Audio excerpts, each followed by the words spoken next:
Hello cooking crazy channel में तमारू स्वागत है। आज बनावीशुं गुजराती लग्न प्रसंगे बनता छोले चणानुं शाक, जे पंजाबी छोले करता थोड़ा अलग बने छे। तो चलो रेसिपी शुरू करिए और रेसिपी पसंद आवे तो वीडियो ने लाइक और चैनल ने सब्सक्राइब करवानुं ना भूलता। तो सौ प्रथम अर्धो कप जेटला काबुली चना एटले के छोले चना है एने आपणे एकदम उकळता पाणी में पलाळवा माटे राखी देवाना छे। एकदम उकळतुं पाणी होय अने एने 1-2 मिनिट माटे आपणे उपर चना आवे त्यां सुधी राखीशुं अने त्यारबाद ढांकण बंद करी अने 2 થી 3 कलाक माटे पलाळवा माटे राखी देशुं। तो 2 થી 3 कलाक पछी आपणे छोले ने चेक करिए तो तमे जोई शको छो चना एकदम फूली गया है और एनी साइज करता डबल थई गया है। तो बस आपणा छोले छे सरस रीते पलળી गया है। हवे आपणे एने कुकर में आ जे पाणी छे ए सहित ज आपणे एमां नाखी देशुं, बीजुं कोई पाणी उमेरवानी जरूर नथी। अने त्यारबाद एमां अर्धी चमची जेटલું मीठું नाखी ढांकण बंद करी मीडियम गैसनी फ्लेम पर 5 થી 6 सीटी करवानी छे। ज्यां सुधी चना बफाय छे त्यां सुधीमां आपणे एक मसालो तैयार करीशुं। तो अहीं एक तजनो टुकड़ो, 2 तमालपत्र, एक मोटी इलायची, आ इलायची न होय तो तमे 2 થી 3 नानी इलायची लई शको। त्यारबाद एक बादिયું, 3 થી 4 लविंग અને 8 થી 10 काळा मरीना दाणा। आ बधी वस्तुओने लो गैसनी फ्लेम पर 3 થી 4 मिनिट माटे शेकी लेवानी छे। तो बधी ज वस्तु शेकाई गया बाद गैस बंद करी अने आ जे खड़ा मसाला छे एने मिक्सर जार में एड करी देवाना छे अने थोड़ा ठंडा थाय त्यारबाद हाथेथी जेने क्रश करी लेशुं। एटले ज्यारे मिक्सर जार में तमे ग्राइंड करो तो एनो पाउडर इजीली बनी जाए। तो बधी ज वस्तु आवी रीते हाथेथी मैं तोड़ी लीधी छे। हवे आपणे ढांकण बंद करी अने आनो एक पाउडर तैयार करी लेशुं। ओछा मसाला छे एटले एकदम फाइन पाउडर नहीं बने, थोड़ो दरदरो बनशे। तो ग्राइंड थईने पाउडर तैयार थई गयो छे। आपणे एने एक बोल में काढी लेशुं। आ जे मसालो छे ए छोलेने एकदम सुगंध अने स्वाद सरस आपशे। हवे ए ज मिक्सर जार में आपणे एक पेस्ट बनावવાની છે। तो एनी माटे 8 થી 10 लसणनी कड़ी, 2 मीडियम साइजना आदुना टुकड़ा, 1 मरचुं। तमे अहीं तीखी मरची पण उपयोग में लई शको छो, पण आ जे मरचुं छे एनी तीखाश मीडियम होय छे। हवे एक टमेटुं छे एने पण आपणे झीणुं समारीने एड करी देशुं अने हवे आ बधी वस्तुने पाणी नाख्या वगर ज पीसी लेवानी छे अने एकदम फाइन पेस्ट तैयार करी लेवानी छे।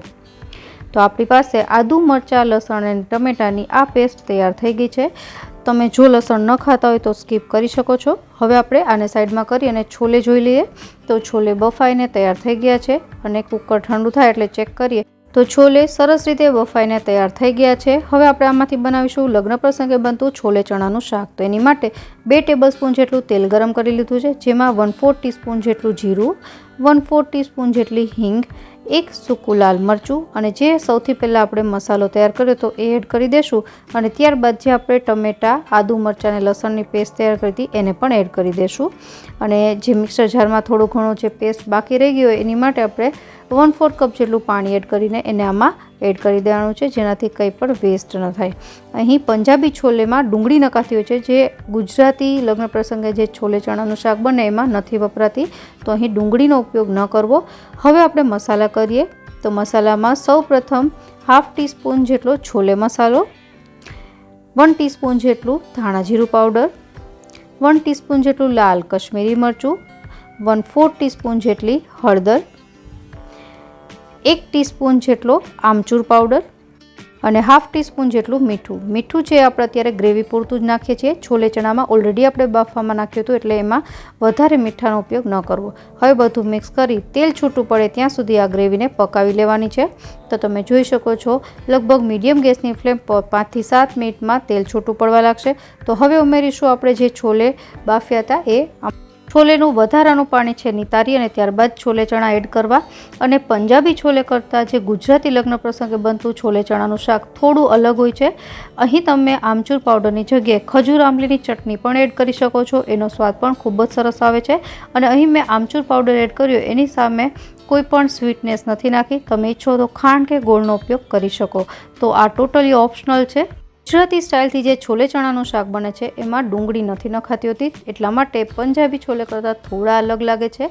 तो हवे आपणे बधुं वस्तु मिक्स करी ढांकण ढांकी अने 5 થી 7 मिनिट माटे मीडियम गैसनी फ्लेम पर पकावी लेशुं। अने तमे जोई शको छो तेल छूटुं पड़ी गयुं छे। तो आपणा छोले चणा छे તૈયાર થઈ ગયા છે। બસ હવે આપણે છેલ્લે ગેસ બંધ કરી દઈશું અને કોથમીર એડ કરી દઈશું તો આપણું આ ગુજરાતી લગ્ન પ્રસંગે બનતું છોલે ચણાનું શાક તૈયાર છે। અને કલર પણ તમે જોઈ શકો છો। જ્યારે પણ તમે આ રીતનું શાક બનાવો ત્યારે કશ્મીરી મરચાંનો ઉપયોગ કરો, જેનાથી કલર સરસ આવશે અને તીખાશ પણ માપસરની રહેશે। આ શાકને મેં પૂરી સાથે સર્વ કર્યું છે। આશા રાખું કે એકદમ સરળ મસાલાઓથી ગુજરાતી સ્ટાઇલથી બનતા આ છોલે ચણાનું શાકની રેસીપી તમને જરૂરથી પસંદ આવી હશે। મળીએ નવી રેસીપી સાથે, ત્યાં સુધી બાય બાય।